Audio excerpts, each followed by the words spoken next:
So I was over here racking my brains about what I would consider underappreciated franchises.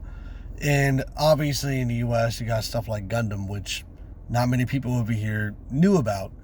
And a lot of the 2000s and before anime aren't known with a lot of anime fans.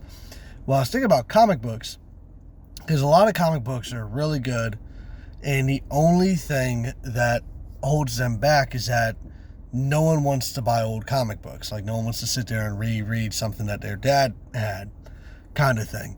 Which I know Scott McCloud is probably crying tears of unhappiness just because people are like that, but it's just the way people are.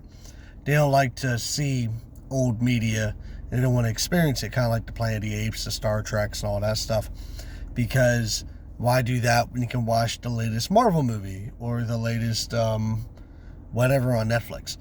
Well, while I was thinking about comic books, I've been binging a series, and this particular series is way better than I would have ever thought. And the more I read the series, the more I'm loving it. And it's actually this. The original G.I. Joe run by Larry Hama.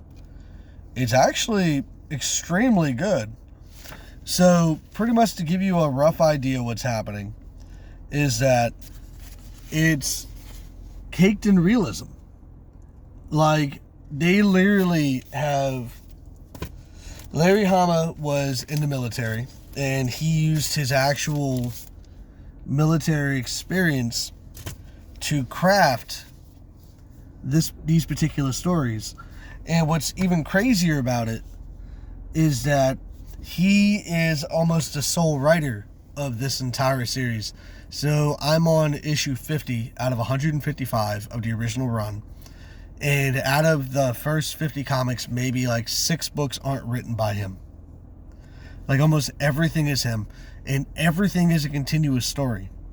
Like, the stories bleed into each other, and they tend to affect the other stories, which is really weird for a comic book. The Spider-Man stories were continuous, but there always came a point in every single comic where he would accomplish his goal, and then, like, it would feel like the timeline would reset. So, like, he'll save the Earth on one day, and the next day he is back to taking photos, and then a whole new event happens, and it's almost like they just, like, pushed whatever happened yesterday to the past, kind of thing. Whereas this, it's not that. Like, this is like everything is continuous, everything is playing into each other, and it's obviously a toy comic. So the comic's designed to sell toys, and it's introducing characters as they go, but he does it in a better way. Like in Transformers, the characters would just show up. Like, okay, Beachcomber. Cool, no explanation, just out of the blue, they would just show up. And it was really numbing once you, like, realize that it was just introducing toys over and over again. And, like, yeah, the toys played into the narrative, but that's all they were doing. Whereas this, it's the military. So it's like, obviously, it's an expanded group of people. And you know there's an infinite number of people in the military. And they're slowly handpicking the best of the best to join the team. So when these people are coming along, it's becoming more and more understandable on why they're doing it. And they're coming along for specific reasons. Like, for example, they have a situation where they're pretty sure they're going to have to scale this cliff.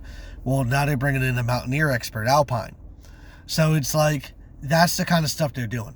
And it's really good on how he does it, because it's not as bad, not as obvious. Like, yeah, you still feel it in the back of your mind, they're introducing toys. But at the same time, he doesn't do like 8 or 9.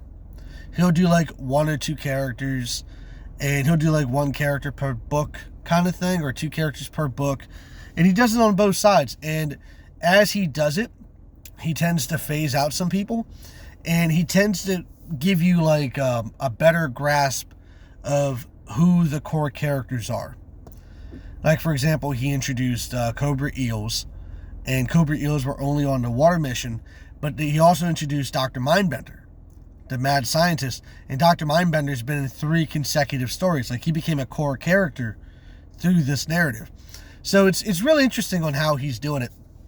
And I've been way more impressed by this series the more I read about it. And it's very shocking because not many people know this story anymore. Because unless you grew up in the 80s or you grew up in the 90s, who talks about G.I. Joe?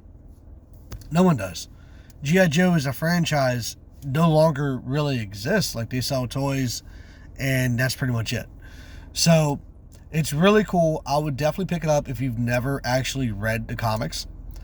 And definitely check into the Marvel run. They got complete stories. And once you get past the first, I'd say like 10 issues, because that's when he's really trying to get his stride. Once you get past that, everything starts to like compound into each other, and it gets really good, really fast. And it's a really great continuous story. And the only way I can really describe it is it's like, it really feels like you're reading like a manga, for example. And it's pretty neat on how that's done. So everybody, this is Harry. Wish you all the best, and definitely check out this franchise. Check out especially the comic book run. Cartoon's okay, but the comic book run is phenomenal. Definitely check that out. All right, everybody, peace.